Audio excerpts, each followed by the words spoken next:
নমস্কার, আমি ময়ূক চক্রবর্তী। আজকে একটা দারুণ দিন। দারুণ দিন এই জন্যে, কারণ একজন মানুষ যাকে আমি সেলিব্রিটি নয়, শিল্পী নয়, নিজের কখনো দাদা, কখনো বন্ধু হিসেবে চিনি, আমাদের মৃগনাভি চট্টোপাধ্যায়। মৃগনাভিদাকে আমরা আজকে আপনাদের কাছে নিয়ে এসেছি। আপনাদের কাছে নিয়ে এসেছি এই কারণে, মৃগনাভিদাকে আপনারা মঞ্চে দেখেছেন, মৃগনাভিদাকে আপনারা টিভিতে দেখেছেন। কিন্তু যে মৃগনাভিদাকে আমরা দেখেছি, যারা আমরা মৃগনাভিদার খুব কাছের, আমরা যারা মৃগনাভিদাকে দেখেছি, যেভাবে দেখেছি, সেই মৃগনাভিদাকে আমার মনে হয়েছে যে আপনাদের সঙ্গে যদি পরিচয় করিয়ে দিতে পারি, তাহলে নিশ্চয়ই আপনাদেরও খুব ভালো লাগবে। তো আজকে মৃগনাভিদা আমার সঙ্গে, আপনাদের সঙ্গে। মৃগদা। এই আমার তো কথা বলা মানে নমস্কার, কথা বলাটা আমার কাজ নয়। কিন্তু আড্ডা মারাটা আমার বিরাট কাজ। এটাই আমি জীবনে ব্রত হিসেবে নিয়ে নিয়েছি। আড্ডা মারতে আমি চিরকালই ভালোবাসি এবং ভালোবেসেও যাব। এটাই আমার কাজ আরকি। হ্যাঁ, বল তোর কি হ্যাঁ, বিষয়? প্রথম কথা হচ্ছে, এই যে তোমার নাম যখন আমি বললাম মৃগনাভি চট্টোপাধ্যায়, নামটার মধ্যে একটা বেশ ব্যাপার আছে। হ্যাঁ, মৃগনাভি চট্টোপাধ্যায়। এবং আমি একটা জিনিস খেয়াল করেছি, তুমি চ্যাটার্জি নিজেও বলো না বা কোথাও লেখাও না, না। চট্টোপাধ্যায় লেখো। হুম। এই মৃগনাভি চট্টোপাধ্যায়, তোমার নামটা বলতে তোমার কেমন লাগে? আসলে কি, প্রথম দিকের যদি বলিস, যখন আমি প্রথম নাম সম্পর্কে অভিজ্ঞতা হয়েছে আরকি স্কুলের ক্ষেত্রে, সেখানে আমার নামের না কোনোদিনই পুরো নামটা কেউ পায়নি। আচ্ছা। হ্যাঁ, মৃগনাভি নামটা আসেইনি। চিরকালই এসছে মৃগ। আচ্ছা। নইলে বন্ধু-বান্ধবদের নাভি। আচ্ছা। এখনো আমাকে অনেকে নাভি বলে ডাকে। মানে হয় প্রথম অংশ না নয় দ্বিতীয় ১ম অংশ? অংশ, নয় ২য় অংশ। আর তখন আমারও না খুব খারাপ লাগতো। এত বড় একটা নাম, আর ইংরেজি অ্যালফাবেটিক যদি লেখা হয়, হ্যাঁ, মানে। মানে বেশিরভাগ ফর্মে আমার নাম ধরতো না। তারপরে আচ্ছা। চ্যাটার্জি লিখতাম না, চট্টোপাধ্যায়, ওয়াই। হ্যাঁ। পরবর্তী ক্ষেত্রে যখন আমি কলেজে ঢুকলাম, আমি জানতাম আমার নামটা হচ্ছে স্ত্রীলিঙ্গবাচক, মানে। নাভি। আচ্ছা, মানে তুমি এটা জানতে। আমি জানতাম। আচ্ছা, আর যখন তোমার তোমার কলেজ মানে সুরেন্দ্রনাথ? সুরেন্দ্রনাথ, আচ্ছা। মানে যেখান থেকে আমার অনেক কিছু শুরু হয়েছে আরকি। আচ্ছা। তো সেই সুরেন্দ্রনাথ কলেজের যিনি আমাদের বাংলা ডিপার্টমেন্টের হেড অফ দ্য ডিপার্টমেন্ট ছিলেন অরবিন্দবাবু, তিনি আমাকে বললেন, "শোনো, তোমার নামের মধ্যে এত সুন্দর একটি নাম, তুমি বলতে এরকম লজ্জা বোধ করো কেন?" তা আমি পরে স্যারকে বললাম, "স্যার, এটা এটা কি নাভি? ওটা নাভো হলে?" হ্যাঁ। তাকিয়ে বলল, "অর্বাচীন। বাংলা নিয়ে পড়াশুনো করছো, জানো না মৃগ নাভ বলে কোনো শব্দ হয় না?" হ্যাঁ। না, ওই যে উন্নি নাভো যাওয়া, বলছে ওটা আলাদা বিষয়। মৃগ নাভিটা কেবলমাত্র ছেলে হরিণের হয়, আচ্ছা। মেয়ে হরিণের হয় না। আচ্ছা। সেই দিন আমার প্রথম মনে হলো, ওরে বাবা! তো আমি নিজেই জানতাম না। হ্যাঁ। তো এটা একটা স্টেজ গেল। আর লাস্ট মানে এখন আমার যেটা হয়েছে সেটা হচ্ছে মৃগনাভি, ব্যাপারটা ভীষণ রেলিশ করি। আর হুম। সবথেকে বড় জিনিস হচ্ছে যে এখন তো এই মানে ইন্টারনেটের যুগ। তা হুম। আমি বারবার সার্চ করি। বেশ। আ করলেই দেখেছি আমার নামটাই আসে। আচ্ছা, মানে ম্যাচ পাওয়া যায় না। মৃগনাভি বলে আর কিছু মানে নেই। একমাবের দিতে। একম এবং অদ্বিতীয় এখনো অব্দি। এটা কিন্তু একটা বড় পাওনা এটা চাই। বিরাট পাওনা। এটা সত্যি, সত্যি বিরাট পাওনা। এবং আ আমার নামের জন্য আরো ২ জন তার আ সদ্যোজাতের নাম রেখেছেন। আচ্ছা। হ্যাঁ? এবং তারা বলেই দিয়েছেন যে, "আপনার নামের প্রতি আমাদের আকর্ষণে আপনার।" আচ্ছা। তারা কি বাজাবে, কি গাইবে, কি গান বাজনার জগতে আসবে দরকার নেই। কিন্তু আপনার নামটা আমরা, আ এটাতে আমি খুব খুশি যে আচ্ছা। আমার মানে নামেও তোমার একজন নামের পরম্পরা শুরু হয়েছে। পরম্পরা শুরু হ্যাঁ। হয়েছে। তুমি বর্তমানে একটা বেশ নামী গানের দলের সাথে যুক্ত। হুম। কিন্তু তোমার গান বাজনার শুরু আ তো তারও অনেক আগে থেকে। এবং যেদিন থেকে তুমি এই দলের সাথে যুক্ত হলে, তার আগেও তোমার একটা গান বাজনার জীবন বা গান বাজনার সাথে যাপন ছিল। সেটা কিরকম? এটা এটা বললে অনেক বড় ইতিহাস। মানে এত বড় ইতিহাস আমার যারা ওপাশে বসে আছে না, তারা কেউ শুনবে না। ছোট করেও যদি বলি, তাহলে হ্যাঁ। আমার ঠাকুরদাদা ছিলেন বিখ্যাত ধ্রুপদী সেই সময়। আচ্ছা। কিন্তু তিনি রেলের একটা বিরাট পোস্টে ছিলেন। বেশ। আমার ঠাকুমা সেই সময় রবিবাবুর গান গাইতেন। রবিবাবুর মানে? রবীন্দ্রনাথ ঠাকুরের গান। আচ্ছা, মানে তখনও তিনি রবীন্দ্রনাথ ঠাকুর হননি। আচ্ছা, তখনকার দিনের মানুষদের কাছে তখন তিনি রবিবাবুই ছিলেন। বেশ, রবিবাবুর গান মানে তৎকালীন যুগে আধুনিক গান। বেশ। আর আমার যে পারিবারিক আচ্ছা, ইতিহাসে আমার বাবা হচ্ছেন একজন সঙ্গীত সাধক, তিনি উপাধি পেয়েছিলেন, তার সঙ্গে ওস্তাদ উপাধি পেয়েছিলেন। আচ্ছা, ফলে সঙ্গীত সাধক ওস্তাদ বাদল চট্টোপাধ্যায়। কিন্তু বাবার মূল নাম কিন্তু বাদল চট্টোপাধ্যায় নয়, ওটা হীরেন্দ্র প্রসাদ চট্টোপাধ্যায়। কিন্তু ওই বাদল চট্টোপাধ্যায়টা এমনভাবে নাটাগড় এবং পানিহাটি বা দমদম ব্যারাকপুরের মধ্যে এমনভাবে জড়িত যে আমি এখনো ওইটাকে টপকাতে পারিনি। বেশ, বাদল চট্টোপাধ্যায়ের ছেলে মানে এটা এখনো আমি খুব গর্বের সঙ্গে লালন করি। আর আমার জন্মের ১ বছর হয়তো আমি বুঝেছি কি বুঝিনি জানি না। কিন্তু ২-৩ বছর বয়সের থেকে আমার মোটামুটি হাতেখড়ি হওয়া শুরু হয়ে গেছে। কারণ এই যে যেখানটা আমরা বসে কথা বলছি সামনে একটা মাঠ আছে দেখবি। এই মাঠটাতেই ছিল আমাদের বাড়ির স্কুল ১৯৫০ সালের। আচ্ছা, বাবা চালাতেন। তো সেই স্কুলের অনুষ্ঠান বছরে একটা অনুষ্ঠান মানে হচ্ছে সারা পানিহাটি তখন এই অনুষ্ঠানটার দিকে তাকানো থাকতো। আচ্ছা। মানে একটা মানে উৎসব তিনি আরকি। হ্যাঁ, তিনি গান। এতটাই সংস্কৃতির জগৎটাকে এতটাই তিনি ধরে রেখেছিলেন। আচ্ছা, তো ফলে ওই যে সারাদিন তিনি গান শেখাচ্ছেন, আমরা তাদের শুনছি, তাদের সঙ্গে থাকছি। এই করতে, করতে কোথাও গিয়ে আমার বাড়ির আর কারোর কিছু হয়েছে কিনা জানি না, আমার হয়েছে। সেটা হচ্ছে যে আমার মধ্যে না কোথাও একটা বিষবৃক্ষ রোপণ হয়ে গেছে। বিষ বৃক্ষ কেন বলছো? লোকের কি হয়? বাঙালি আচ্ছা, জাতির ২ টো চাহিদা থাকে জীবনে। আচ্ছা, এক হচ্ছে যে বাঙালি জাতি ১ম এই ভাববে হচ্ছে যে আ পড়াশুনো করতে হবে। বেশ, হ্যাঁ? করেই একটা সরকারি চাকরি পেতে হবে। আচ্ছা, হ্যাঁ, সরকারি চাকরি। সরকারি চাকরি। হ্যাঁ, এমনি চাকরি হলে হবে হ্যাঁ, না। এখন যদিও সেটা একটু পাল্টেছে। ৳৮,০০০ হোক কিন্তু চাকরি করতে চাকরি হবে। করতে হবে। মাসের মাইনে, মাস হ্যাঁ, মাইনের একটা ব্যাপার। এটা বাঙালির হয়েই রয়েছে। হ্যাঁ, অ্যা এখন ওই জায়গাতে আমার বাড়িরও আ কেউ নেই এরকম বলা মুশকিল। আমার মাই ছিলেন। যে তিনি বলতেন, "না ও বাবা যা করছে করুক। তুই গান বাজনা ওরমভাবে ধরতে হবে না। আচ্ছা, গান বাজনা কর।" মানে ওই এখনকার দিনের হ্যাঁ, গান বাজনা করছে ভালো কিন্তু আর কি করে? আচ্ছা, আমার যেটা হলো সেটা হচ্ছে পড়াশোনাটা খুবই ভালো হলো। আচ্ছা, পড়াশোনাতে ভালোই ছিলাম। বেশ, কিন্তু গান বাজনাটা আমাকে চিরকালই আমার স্কুল থেকে, পাড়া থেকে, অঞ্চল থেকে ইভেন কলেজ পর্যন্ত ওটা আমাকে না একটা আলাদা স্ট্যাম্প করে দিয়েছিল। আচ্ছা, তো ওটা আমি না নিজে ভুলিনি কোনোদিন। আচ্ছা, এবং আমার একটা জীবনে অ্যা আজকে একদম সরাসরি তোকে বলেই বলছি আরকি বা যারা শুনছেন তাদের বলি। আমার জীবনের একটা এম ছিল যে আমি অন্য কিছু করব না।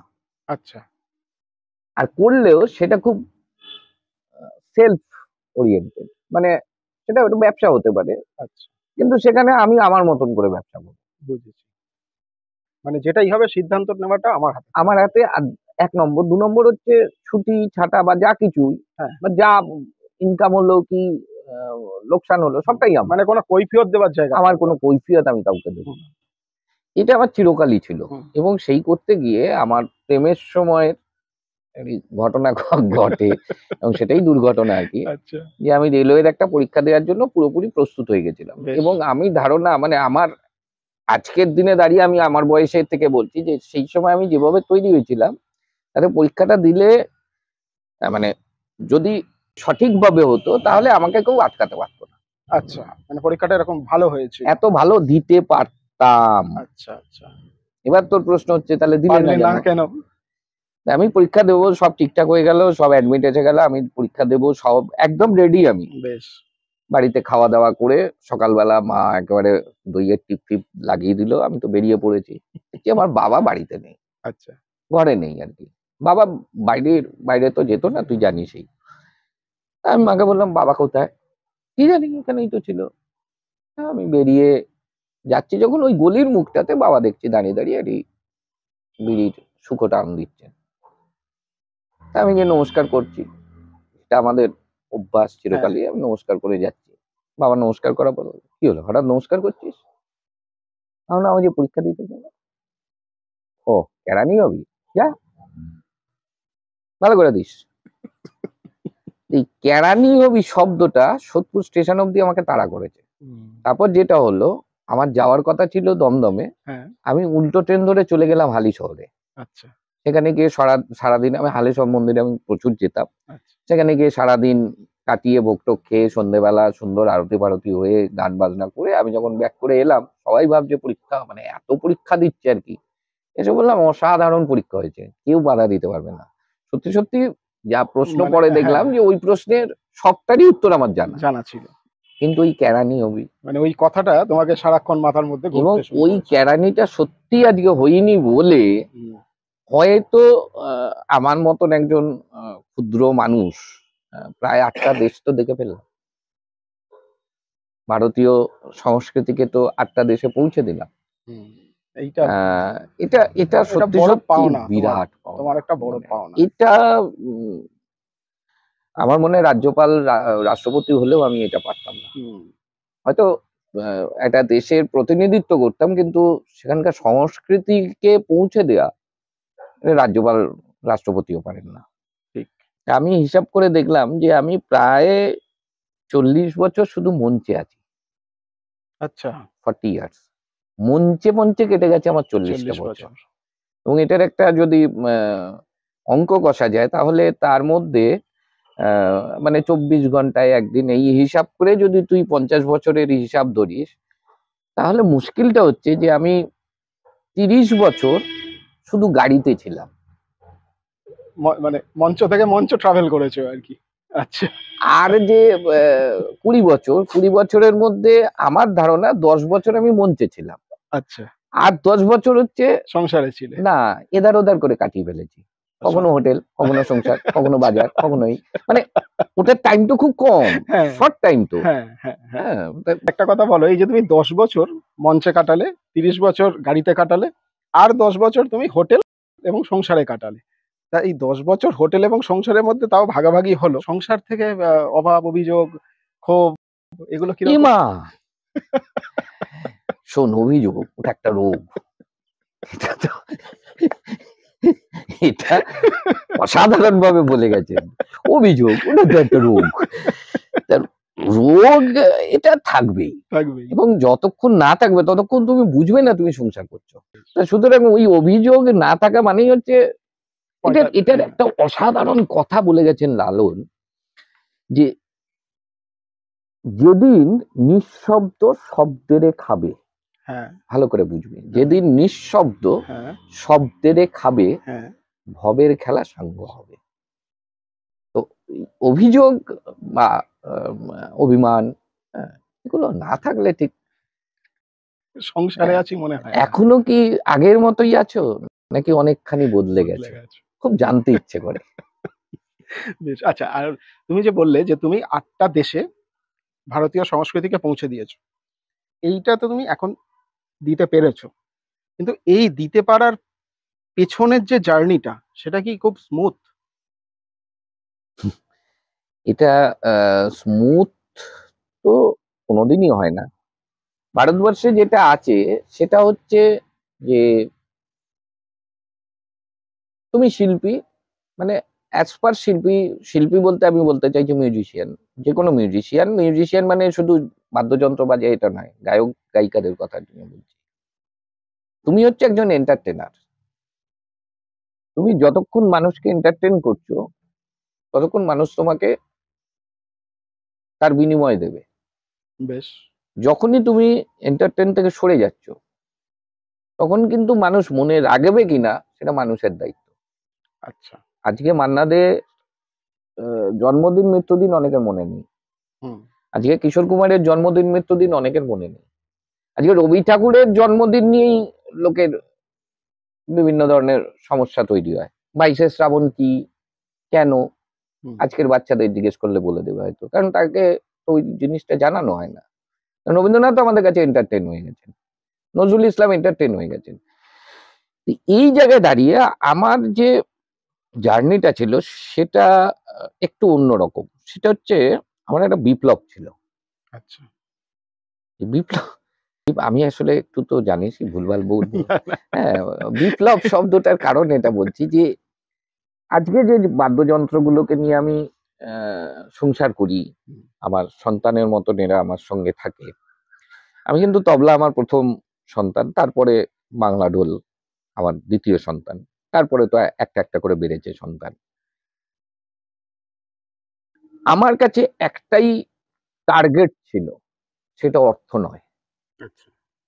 সেটা হচ্ছে যে মঞ্চে ওঠার পরে যিনি গান গান তাকে ফুলের স্তবক দেওয়া হয়, হুম। গলায় উত্তরীয় পরানো হয়, হুম। ব্যাজ দেওয়া হয়। হুম। হুম, এখন তো স্মারক দেওয়ার, তখন অত স্মারক দেওয়ার গল্প ছিল না। মানে স্মারক দিলে সেটা সত্যি সত্যি যাকে দিত সে আনন্দ, মানে আতিশয্যে হয়তো বিনা পয়সায় গান গেয়ে দেবে। আচ্ছা, মানে স্মারক দিলে, স্মারক দিয়েছে একটা। স্মারক দিয়েছে একটা। হ্যাঁ। কারণ সেটা তখন এতটা, আমি বলতে চাইছি আজ থেকে ৩৫ বছর আগের কথা। হুম। আমার টার্গেট থাকতো আমাকে কেন দেবে না? আচ্ছা। আমিও তো এই যে গানটা হচ্ছে তার একটা অংশ। হ্যাঁ। সেটাকে আমি ভালো করার চেষ্টা করছি। সেটাকে অনেক আ মডিফাই করার চেষ্টা করছি। সেটাকে যাতে ভালো করে মানুষের কাছে পৌঁছায়। আমিও তো একটা হুম। কাজ করছি। এইটা মানে এই কুড়ে, কুড়ে খাওয়াটা আমাকে তখন একটাই বিপ্লবের জায়গায় যেতে হলো যে, আমি এমন কিছু স্টেজে করতে হবে বা আমাকে এমন একটা অ্যাচিভ করতে হবে হ্যাঁ। যেখানে আমাকে বাধ্য হবে দিতে। হুম। অর্থাৎ একজন গায়ক বা গায়িকার সঙ্গে সমান তালে আমি রয়েছি, হুম। এটা হুম। আমাকে প্রমাণ করতে হবে। হুম। এবং ওপরওয়ালার আশীর্বাদে আমি সত্যি, সত্যি সেটা কিন্তু ৩৫ বছর আগেই অর্জন করেছিলাম। এবং সেটার মজার বিষয় হচ্ছে যে আমি এখনো অবধি যত স্মারক পেয়েছি, যত বেশিরভাগ ব্যাচ পেয়েছি, উত্তরীয় পেয়েছি। উত্তরীয়গুলো এখন অনেক এধার-ওধার হয়ে গেছে। কিন্তু ব্যাজ বা ইয়েগুলো আমার এখনো রাখা থাকে। এবার এটার জন্য প্রশ্ন অনেকেই করে যে, "এই ব্যাজগুলো রেখে কি হবে? নোংরা হয়ে যাবে।" আমার মনে হয় ওগুলো একেকটা আমার পদক্ষেপ। ওই বিপ্লবের একেকটা করে স্তর পার হওয়া বা হ্যাঁ। সাধনায় একেকটা করে স্তর পার হওয়ার মতন ওইরকম একেকটা স্তর পার হয়েছি আমি ওই একেকটা আ একেকটা সিঁড়ি আরকি, যেগুলো হ্যাঁ, করে তুমি পৌঁছেছো আজকের দিনে। এবং সেক্ষেত্রে যেটা সবথেকে উম আমার জীবনের না ২ টো উম জিনিসকে আমি ছাড়তে পারিনি। তুই এটা নিয়ে তুইও আমাকে মাঝে, মাঝে টোন টিটকিরি করিস। একটা হচ্ছে আমার সাইকেলটা। এটা আমার থেকে বয়সে বড়। হ্যাঁ। আর দ্বিতীয় হচ্ছে যে সাধারণ মানুষ বলে যাদেরকে আমরা আ আখ্যায়িত করি, আসলে তারাই তো যেকোনো সংস্কৃতিকে ধরে রাখেন বা শোনেন হুম। বা যাই কিছু করুক। হুম। তারাই হচ্ছেন অরিজিনালি ভগবান হুম। আমাদের কাছে। হুম। তো তারা, তাদের সঙ্গ করা, এই দুটো জিনিসকে আমি কোনোদিন আমার জীবন থেকে সরাতে পারিনি এবং সরাইও নি। আমি এখান থেকে মসলন্দপুর অব্দি প্রোগ্রাম করতে গেছি সাইকেলে? সাইকেলে। আচ্ছা। সাইকেল করে ফিরেছি। আচ্ছা। এমনও দিন গেছে যে আমি মধ্যমগ্রামে হয়তো সাইকেল একটা লাইট পোস্টের সঙ্গে দড়ি দিয়ে বা চেন দিয়ে বেঁধে রেখে গেছি। ওখানকার হয়তো কাউকে বলে গেছি। সে বলছে, "ঠিক আছে, অসুবিধা নেই।" তো সে কে আমিও চিনি না হয়তো। আচ্ছা। সে আমারটা রেখেছে। রাত্রিবেলা এসে দেখেছি না আমার সাইকেল ঠিকই আছে। আবার আচ্ছা। এমনও হয়েছে যে সাইকেলে পাম্প খুলে দিয়েছে। আচ্ছা। কারোর ইচ্ছে হয়েছে পাম্প খুলে দিয়েছে। ওইখান থেকে সাইকেল নিয়ে হাঁটতে, হাঁটতে এসেছি কিন্তু। হুম। তখন ওই ঢোল পিটে ২ সাইডে তবলা তবলা। নিয়ে ওইভাবেই আমি জার্নি করেছি। সেই জার্নিটার ফলাফল কিন্তু আজকে আমি, তুই আমার সঙ্গে হুম। এই দর্শকদের সঙ্গে মিটিয়ে দিচ্ছি। হ্যাঁ, এই তোমার সাইকেল নিয়ে প্রোগ্রামে যাওয়া শুনতে, শুনতে একটা কথা মনে হলো। তোমার কাছেই শুনেছি, এই যে তুমি আ সাইকেল নিয়ে প্রোগ্রামে পৌঁছেছো, গিয়ে উপস্থিত হয়েছো। কোনো কারণে প্রোগ্রামটা হয়নি। ও তার এ এ এস এ আর বলিস না, কারণ এরকম প্রচুর আমাদের ঘটনা ঘটেছে যে আমি অনুষ্ঠানে গেছি, ঝড় বৃষ্টি হয়েছে, প্রোগ্রাম হয়নি, পয়সা দেবো না। আচ্ছা। প্রোগ্রাম হয়নি তো পয়সা কিসের? মানে তুমি এসেছো এটা কোনো ব্যাপার না, না, নয়। না, না, ফ্যাক্টরি নয়। প্রোগ্রাম হয়নি বলে পয়সা পেমেন্ট নেই। পাওয়া এবার যায়নি। আ আমারও তখন মনে হতো সত্যি তো এরা এত কষ্ট করে অনুষ্ঠানটা করতে গেল, হলো না। আমরা ওইভাবেই চলে আসতাম। হয়তো তখন ভেতরে হতো যে কালকের বাজারটা তো মুশকিল হলো। কিন্তু ওই যে বললাম কেউ একটা তো আছেই। পরের দিন দেখা গেল হয়তো ওটার থেকে ডবল এর আরেকটা অনুষ্ঠান চলে এলো। মানে আমার শুরু হয়েছিল জীবনে ৳১৫ থেকে। আচ্ছা। হ্যাঁ?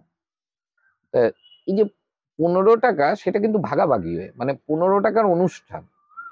পুরো অনুষ্ঠানটা 15 টাকার। আচ্ছা, রবীন্দ্র জন্ম জয়ন্তী বেশ। 4টে 15, তার মানে 4 15 60 টাকা। আচ্ছা, এবার আমরা গিয়ে পৌঁছতে পারলাম 3টে, তার মানে আচ্ছা, 3 15 45 টাকা। আচ্ছা। এবার দুজনে ভাগাভাগি করে যেটা হলো সেটা নিতে হবে, কারণ হচ্ছে আমরা সাইকেলটা লুকিয়ে রাখছি, আমরা গিয়ে বলছি রিক্সায় এসছি। ও মানে এই 15 টাকা ভাগ করছো, তার মধ্যে রিক্সা ভাড়া ধরা। হ্যাঁ, আচ্ছা, যদি আমাকে সাইকেল দেখে তাহলে ওটা 10 টাকা হয়ে যাবে।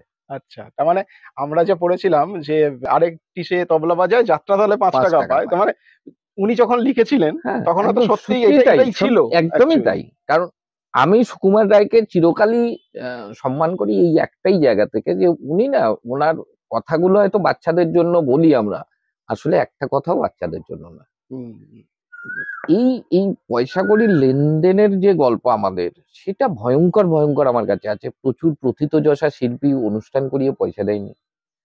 হ্যাঁ, পকেটে হয়তো 50 টাকা গুঁজে দিয়েছে। আহ, আমি কি খাবো আমার ব্যাপার না। হুম, মানে এই ধরনের মানসিক যন্ত্রণা প্রচুর পেয়েছি। হুম। এমনও যন্ত্রণা হয়েছে যে স্টেজের নিচে আমাকে বসিয়ে রাখা হয়েছে।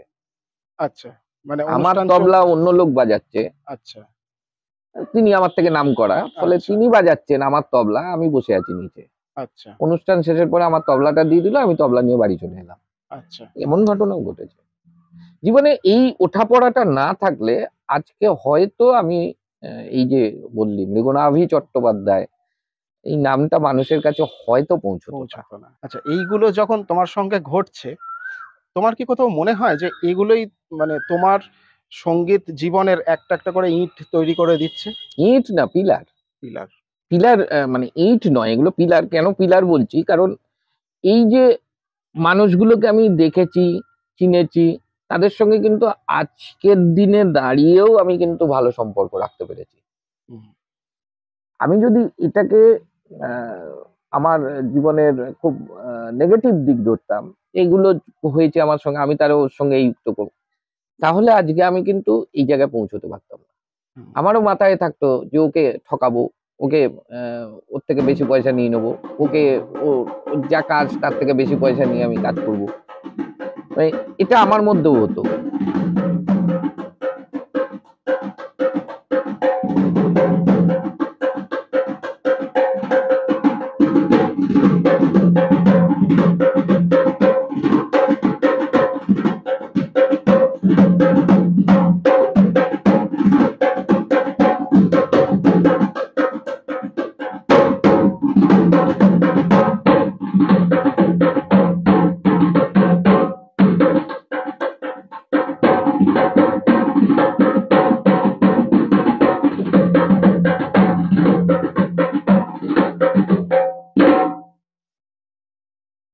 মৃগনাভিদাকে যবে থেকে দেখে আসছি আমরা, আমাদের একটা অভিযোগ মৃগনাভিদার প্রতি আছে বরাবর।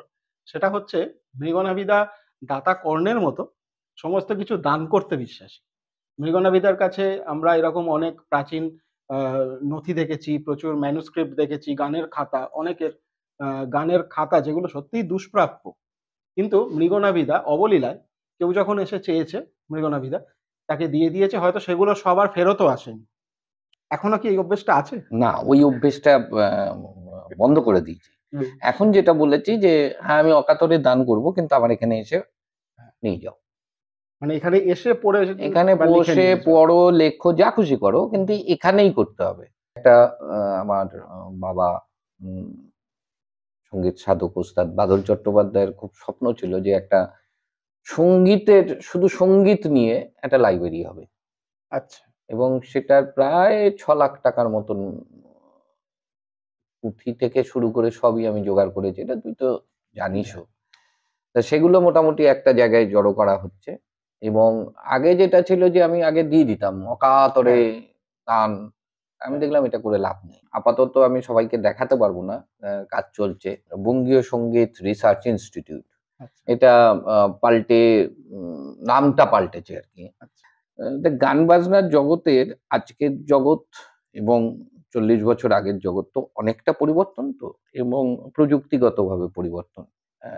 এবং সেটা আহ, আমি যদি সেই জিনিসটাকে আয়ত্ত করতে না পারি, বা আমি যদি সেই জিনিসটার প্রতি মনঃসংযোগ না করতে পারি, তাহলে কিন্তু আজকের দুনিয়ায় যে গান বাজনার জগতের একটা আলোড়ন চলছে, তার মধ্যে কিন্তু আমি ঢুকতে পারবো না। আচ্ছা।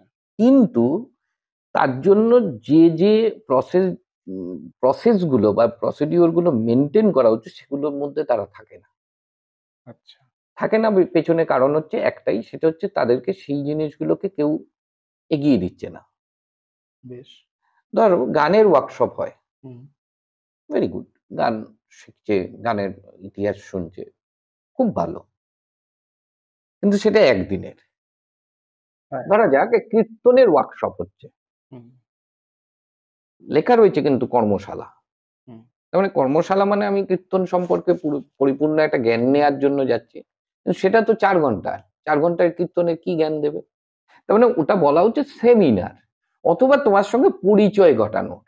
আমি বোঝাতে পারছি তো? বুঝেছি। এবার এই যে একটা ভুল আহ, চলে আসছে বিভিন্ন মানুষকে, মানে যারা সত্যি সত্যি অনেকটা জানে, কিন্তু তাদেরকে কোনো ওয়ার্কশপ, কোনো কর্মশালায় ডাকা হয় না। তাদেরকে আমি ইনসিস্ট করতে পেরেছি, তারা বলেছে হ্যাঁ আমরা রাজি আছি। এবং এইগুলোতে আমার এখানে যারা শিখছে তারাই শুধু যে অংশগ্রহণ করতে পারবে তা নয়, অন্যান্য বহু লোক এসে অংশগ্রহণ করতে পারবে। সেখানে কেউ যদি মনে করে যে আমি শুধু এটা শুনবো, হুম। আমি গান বাজনা কিচ্ছু বুঝি না, আমি শুনবো, হুম। তো দেন ঠিক আছে, ওকে চলে এসো, কোনো অসুবিধা নেই, কারণ একজন শ্রোতাকেও তৈরি হতে হয়। আচ্ছা, তুমি বিভিন্ন ওয়ার্কশপে যাচ্ছ বা তোমার কাছেও অনেকে আসে যারা একদম ইয়াং এবং তারা তোমার কাছে শিখছে, অনেকে তালবাদ্য শিখছে, গানও শিখছে। তো এদের সঙ্গীতের প্রতি কতটা পরিশ্রম বা ভালোবাসা রয়েছে?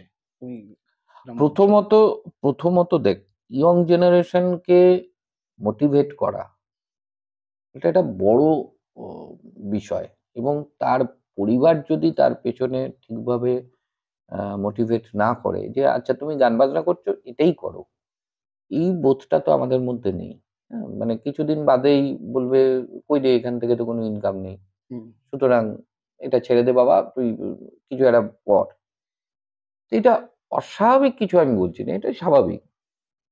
কিন্তু গান বাজনা এমন একটা জিনিস যেটা আমি আমার সমস্ত, মানে আমি আমার যত ইয়ং জেনারেশনের ছেলে মেয়েদেরকে আমি বলি যে তুমি যদি গান বাজনাকে 10 মিনিট সময় দাও, গান বাজনা তোমাকে সঙ্গে সঙ্গে 1 ঘন্টা ফেরত দেবে।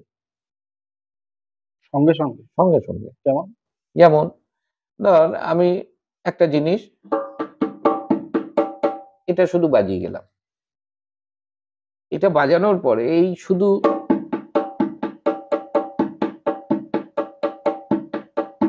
এটা 10 মিনিট বাজানোর পরে আমি যখন 1 ঘন্টা বাদে এটা আমাকে ফেরত দেবে, তখন আচ্ছা।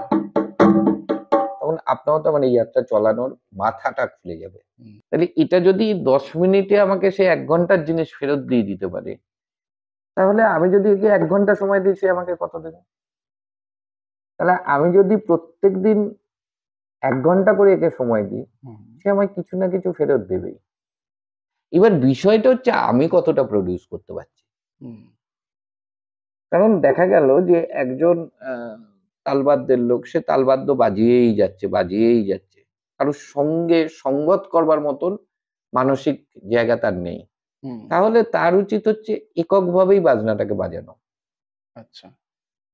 কিন্তু আমরা কি হয়, স্ক্যাটার্ড করে দিই। আচ্ছা। হ্যাঁ, একা একা কি বাজনা বাজাবি? কেন বাজানো যাবে না? বাজানো যায়। এবং সেটা আমি প্রমাণিত করে দিয়েছি। আমি যখন একক বাংলা ঢোল প্রতিযোগিতা করেছি, তখন সেখানে ৩৫ জন ছেলেমেয়ে তো বাজিয়েছে। সেখানে ফার্স্ট, সেকেন্ড, থার্ড তো হয়েছে। এবং তারা প্রথিতযশা মানুষদের হাতের ফার্স্ট, সেকেন্ড, থার্ড হয়েছে, আমার হাতে নয়। হুম। তার মানে এই জিনিসটা তাদেরও ভালো লেগেছে বলেই তারা ফার্স্ট, সেকেন্ড, থার্ড করেছে। তাহলে এটা এককভাবে বাজানো যায়, এটা প্রমাণিত। এখন আমি মনে করলাম যে না, এটা এককভাবে কজন লোক শুনবে? এটা আলাদা প্রশ্ন। আচ্ছা, এইবার একটা কথা বলি। তোমার কাছে আগেও শুনেছি, তখন শুনেছি। আজকের দিনে দাঁড়িয়ে এই প্রশ্নটা, কালিকাদাকে এখনো মনে পড়ে? কিরকম ভাবে? এই মাটি গড়েছে হচ্ছে মৃত্যু, এই শব্দটা পরিপূর্ণভাবে আমার কাছে একটা আহ, কোনো শব্দই নয়। বেশ। কারণ অনেক আগে পড়েছিলাম জন্মিলে মরিতে হবে, অমর কে কোথা কবে। তো জন্মিলে যদি মরিতেই হয় তাহলে কাজ করে মরা ভালো, 1 নম্বর। 2 নম্বর হচ্ছে আমি যদি মরেই যাই তাহলে আমার আমি আমি যে আমি, এই আমিটাকে কি করে আমি রেখে যাব? আমিত্ব নয়, বুঝেছি। আমার যে কাজ সেটা আমি কি করে হুম। রেখে যাব? এবার ধরা যাক আমি একটা গোল বস্তু, এবার আমার মৃত্যু মানে এই গোল বস্তুটা ফেটে গেল। এই ফেটে যাওয়া মানে কি হলো? জিনিসটা কিন্তু ছোট ছোট ছোট ছোট আকারে কণা বা আরো এতে ছড়িয়ে যাচ্ছে। অনেকগুলো ওই গোল বস্তুর মধ্যে ঢুকে যাচ্ছে, কিন্তু তারা আকর্ষণ করে নিয়ে নিচ্ছে। মানে আমি ইনফ্যাক্ট আমি বলছি, আমি এই যে এতক্ষণ ধরে কথা বলছি সবটার মধ্যে কিন্তু আমি কোথাও গিয়ে ওর কথা প্রচুরবার অনেক কিছু বলে ফেলেছি। ও যে কথাগুলো বলার দরকার ছিল, ওর যে কথাগুলো বলা উচিত ছিল, আমি হয়তো সেগুলো বলে ফেলেছি। ফলে মানে যেগুলো কালিকাদার না বলা থেকে গেছে। না বলা থেকে গেছে, এটা এখন আমাদের বলতে হয়। হুম। আমি বলি, কারণ আমার যখনই মনে হয় হ্যাঁ এটা বলা দরকার আমি বলে দিই, কারণ ওর এটা ছিল।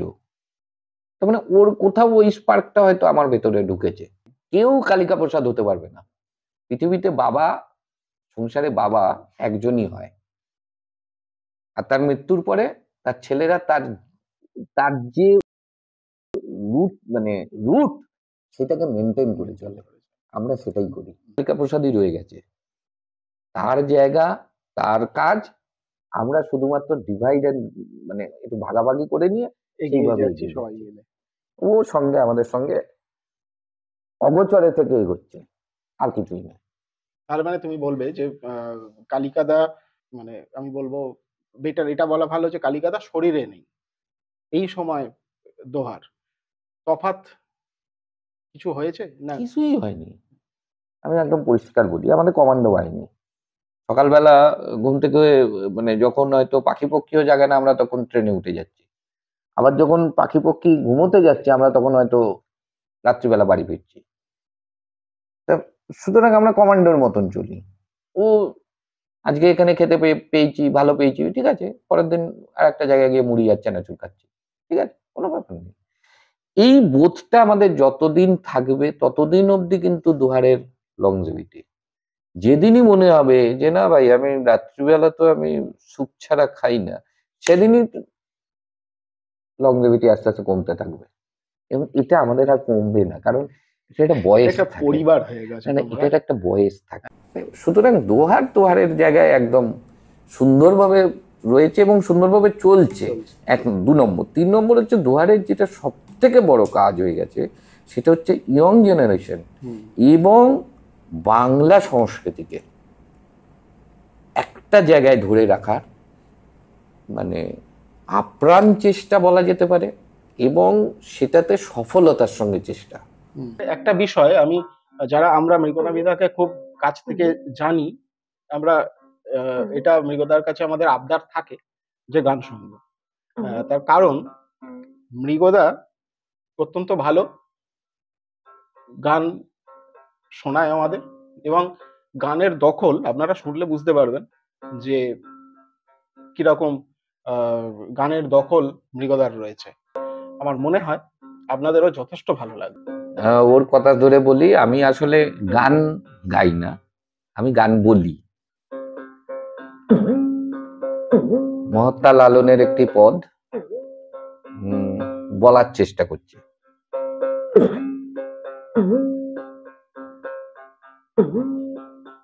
সময় গেলে সাধন হবে না,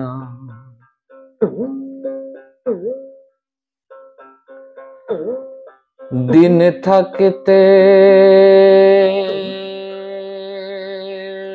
দিনের সাধন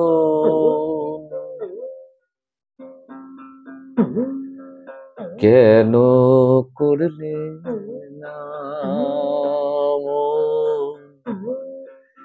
কেন করলে না? সময় গেলে সময় গেলে সাধু হবে না।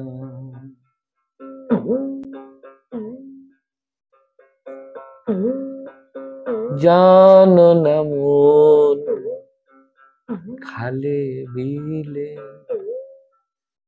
মিনে থাকে না,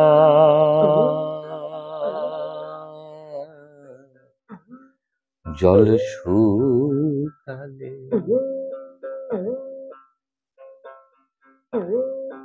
জানো না মন খালে বিলে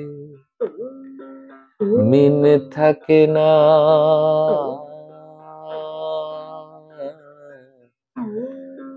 জল শুকালে কি হয় তার বাঁধল দিলে, শুকনা মোহনা তার, শুকনা মোহনা সময় গেলে, সময় গেলে সাধু হবে না।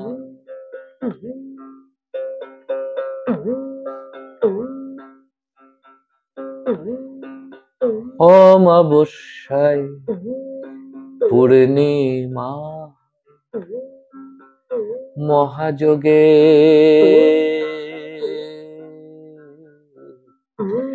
সেদিন উদয়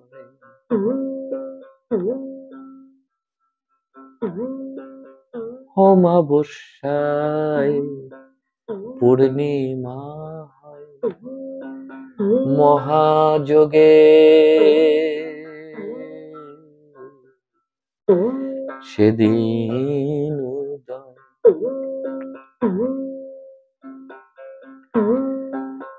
লালন বলে তাহার সময়, ফকির লালন বলে তাহার সময়, দণ্ড রয় না তার, দণ্ড রয় না, সময় গেলে, সময় গেলে সাধন হবে না। মন সময় গেলে সাধন হবে না। এই গানটা মৃগনাভিদার কাছে বারবার শুনতে চাই, এবং বারবার, যেমন মৃগনাভিদা তখন শুরুতে বলছিলেন যে চাকরির পরীক্ষা দিতে যখন মৃগদা যাচ্ছিল, তখন মৃগদার বাবার কেরানি হবি কথাটা কানে বাজছিল বারবার, সেই জন্য আর কেরানি হওয়া হলো না ভাগ্যিস, সেই জন্য আমরা আজকের মৃগনাভিদাকে পেয়েছি। ঠিক এইভাবে এই গানের প্রতিটা কথা মৃগনাভিদা যেভাবে কানে ঢুকিয়ে দেয়, এই কথাটা আমার কানে ঘুরতে থাকে, সময় গেলে সাধন হবে না। এই কারণে এই গানটা বারবার মৃগনাভিদার কাছে শুনতে চাই। আজকে আবার শুনলাম, আপনাদেরও শোনাতে পারলাম, এটা আমার ভালো লাগলো। মৃগনাভিদার কাছে তো আমি বারবারই আসি, আমাদের কথাবার্তা হয়। আজকে আপনারা সঙ্গে ছিলেন, আপনারা কেমন আনন্দ পেলেন, আপনাদের কেমন লাগলো অবশ্যই আমাদের জানাবেন। আজকের এই অবধি, আজকে আমরা এখানে শেষ করছি। হ্যাঁ, ওই সময় গেলে সাধন হবে না, সুতরাং সাধনায় থাকুন। নমস্কার।